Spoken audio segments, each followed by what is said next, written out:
So everything is dried. Now from this point, you can leave so I don't really have like a dark, a medium, and a light tone other than this being really light. And so if you want to, like I did with this one, after everything had dried, I went back with a slight amount of green and added another layer of green right on top of that. So it just made it slightly darker. So you can totally do that, or you can leave it as is. Just to be able to show you, I'm gonna take this side here a little darker. So you still wanna make sure that you're using a very light, watery mixture.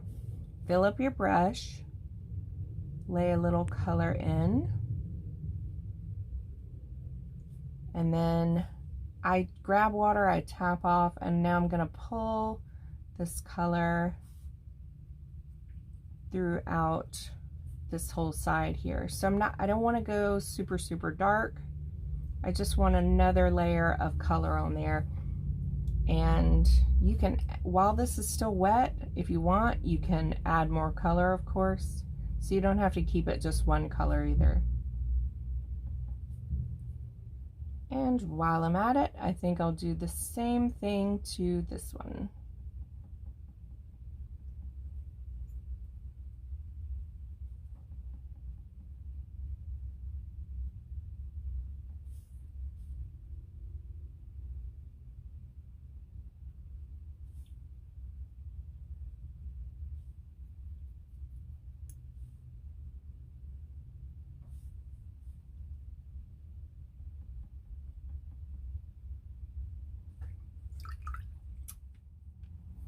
Okay, so my second layer has now dried. Now I'm going to show you how I finish these up.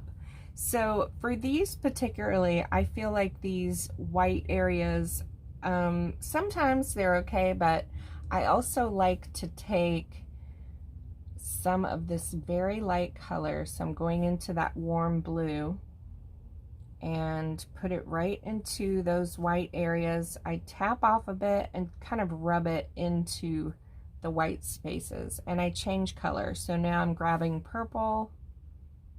You want to make sure that you're not over grabbing paint though, because you still want these to be pretty light.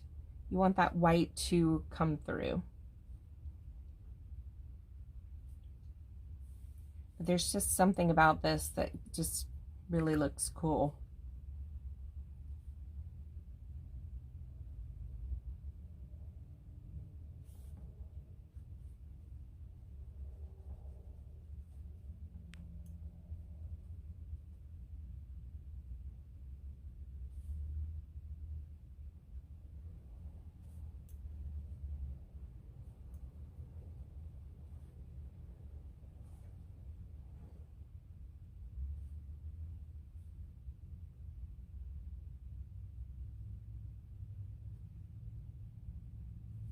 And once you get that done, remember how before we used colored pencils.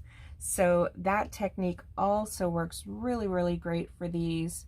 You can go really light with your color, and all of a sudden, you know, you've just got this wonderful, fantastic crystal just by using slight amounts of these colored pencils to add a little extra oomph.